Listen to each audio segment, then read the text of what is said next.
So right now, this is really cool. We don't have this. Our guys just stand around in a circle. This is way better.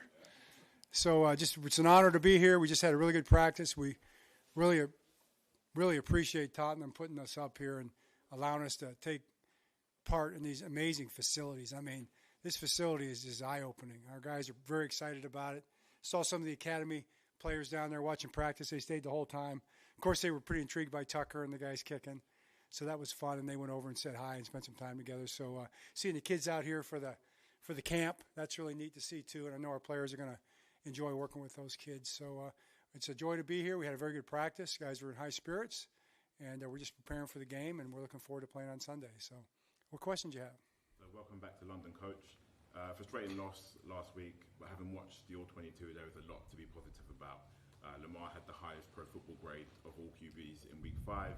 And although the result doesn't reflect that, having watched the film yourself, and what, in your opinion, do you think you can implement into the game on Sunday? No question. The thing about football, in terms of winning football, you can do a lot of things well, and we are, and you can be really close and it not look good, you know. And obviously, we've got to score more than 10 points. I mean, that's something that we're very capable of doing. We should have done. Should have separated early in the game, and we didn't do it because we didn't do the things we needed to do. We didn't protect the football. We didn't score in the red zone. So just too many mistakes, pretty much holding ourselves back. So that's what we'll be looking to try to do on Sunday. Coach, last time you were here was 2017. You suffered a fairly bad defeat to the Jags.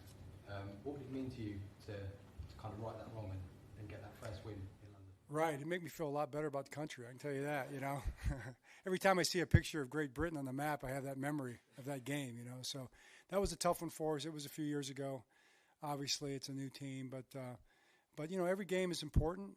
These games are exciting. We enjoy coming out here and playing, but you know, for us, it's the next game, and every game matters. You know, we play 17 games, and at the end, these games are going to be big in the standings. So it's a tough team we're playing. The Titans are very physical. We have a rivalry against them. We play them a lot. You know, we know them, they know us. So it would be very meaningful to get a win, and that's what we're going to try to do. Train the independent. You took a different approach this time, coming full week. Do you feel like you're having a more normal week preparation? Yeah, I don't know whether it's normal or not, Jerry, but it's we're getting settled in. You know, I think we're all sleeping just a little better than we did a day or two ago, and we're getting a feel for the time. I think we're going to be better for it. So we'll see. I mean, there's no science on it. Teams have come over here early and done well and not done well. They've come on Thursday and done well and not done well. So hopefully this is something that works for us. Coach, Kyle Hamilton had a historic day a couple of weeks ago against Colts. He was everywhere across the field. 3 sacks in the first half, the most by a player in a half in the team history. How important is he in this Mike McDonald defense, in particular, given that this is a rivalry game against the Titans? Yeah, no doubt. I mean, Kyle's emerging as an impact player. There's no doubt. He's just a second-year player. He's just beginning his second year, and he was a high draft pick. We had high expectations for him. He had to learn some tough lessons. I think he'd be the first to tell you last year early in the season, but he learned them. He's very smart. He's got a growth mindset, big time, and that's one of the reasons. Besides his talent, I think that he's making such progress. But he's a factor out there. I mean, Tennessee and everybody else has got to know where number 14 is. John. In terms of this season, obviously 3-2. You've had 3 divisional games already. In 2019, you also had 3 divisional games within your first 6. So, and it was a 4-2 record. Funnily enough. So if you beat the Titans on Sunday, it'll be 4-2 again. Do you think sort of, you know, having those 3 games early on, they're all tough, divisional opponents, the Titans as well, a rival, could you sort of replicate and have, you know, a good season like 2019 when you finish 14-2? Right, well, that'd be great. That's kind of what we'd like to do. You know, one game at a time, obviously. That was our mindset then. But it would have been great to be 3-0 in the division on the road, but we didn't get it done. You know, we didn't do what we needed to do to win the game, even though we were capable of doing it. So the next one up is this one, and if we could come out of here 4-2, you know, that'd be great. John, you had a lot of guys talking about felt like you guys gave the game away last week. Curious when you have that situation, what's the message to the team going into the next game and trying to sort of overcome that? Yeah, well, we had a 45-minute team meeting today, so that was the message, you know. So probably you guys don't have that much time, do you? But the message was that, essentially, you know, and what we're capable of doing and becoming and what we need to do to get there. You know, it's a fine line, you know, between good and great and breaking bad. And that's the difference in terms of any kind of competition. So, you know, the idea is we're a good football team. You know, we're capable of being great. let's go to work and do the things we need to do, every little detail, to take that next step and become a great football team. And you do that week by week. It's a week-to-week league. You don't all of a sudden you're there and all of a sudden you stay there. You've got to do it time and time again, and that's what we're trying to do. John, I just want to ask about Zay Flowers. So within the first 5 games, 3 of those games seen 10 or more targets. How impressed have you been with him and how he's adapted to the league and this offense already? Yeah, he's done great. I mean, Zay's just a great guy. He's a hard worker. You'll meet him. You'll love him when you meet him. A very talented young man. Yet, he'll be talking about this last game. And he didn't do the things he wanted to do in this past game. So again, it's week to week, and he'll be a factor in this game for sure. Who had the idea to start the playlist with Beatles? What? Who had the idea to start your playlist to practice today with the Beatles? I don't know. It's my wife's favorite group. Maybe that had something to do with it for sure. But it was a pretty interesting playlist out there. There were a couple songs that might have been from out here that I didn't recognize that I'm going to get on my phone. So it was good. John, how much of a concern are the one of the mistakes that really stood out were the drop passes one Sunday? How much of a concern are the drop passes? Well, they were a concern on Sunday. I mean, that was a big part of the game. They don't need to be a concern going forward because we need to take care of business in that area. That's below the line, and that's what receivers do. They catch the ball. So our guys are going to catch those balls, 99 out of 100 times. So I think we got a lot of catches in front of us then if that's the case. I love the T-shirt, by the way. Nobody cares, work harder. That's good. You like that one? Yeah. Coach, what was that 2017 experience like for you with the arrival Friday, and how did that impact decisions and planning for this week?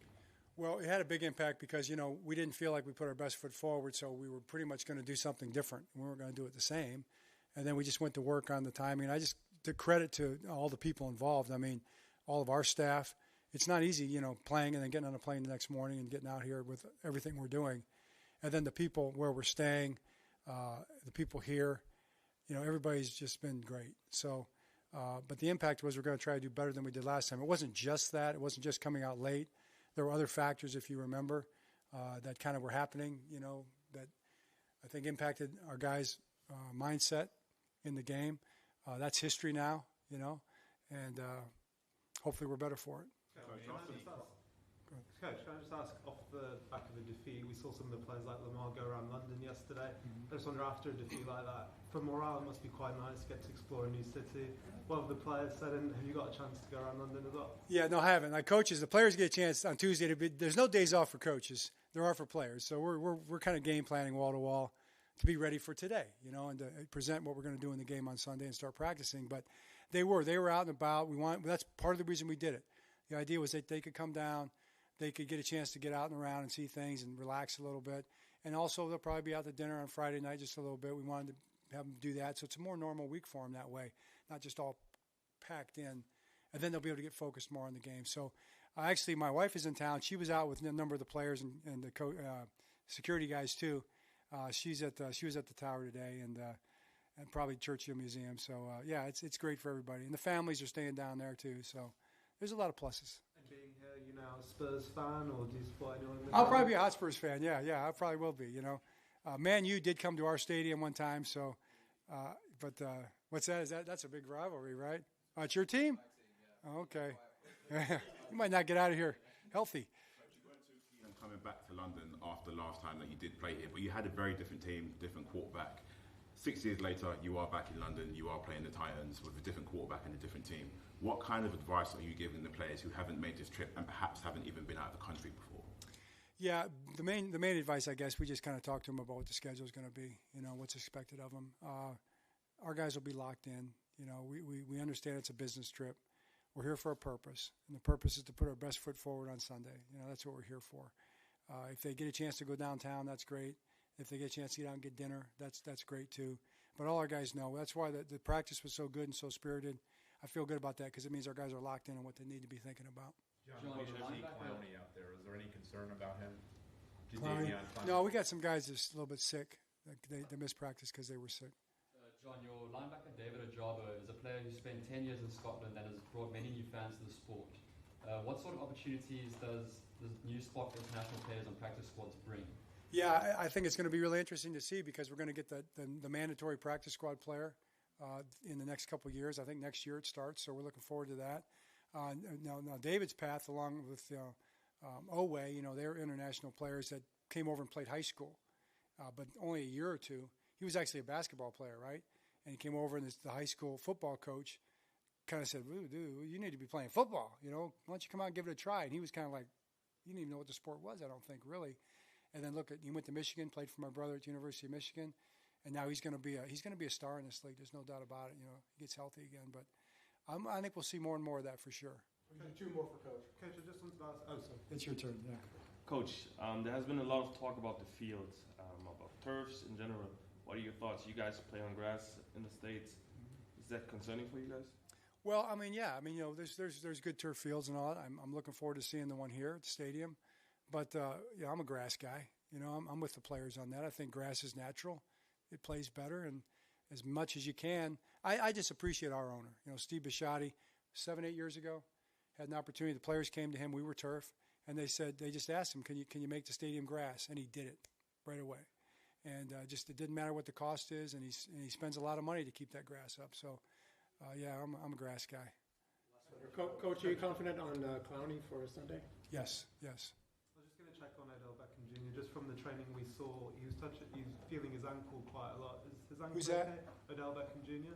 Is his ankle all right, or is he still feeling that injury a little bit? He's feeling just a little bit. It's soft tissue type of a situation, but he should be fine. Okay, thanks. Great. Thank you very much. Appreciate it. Thank you.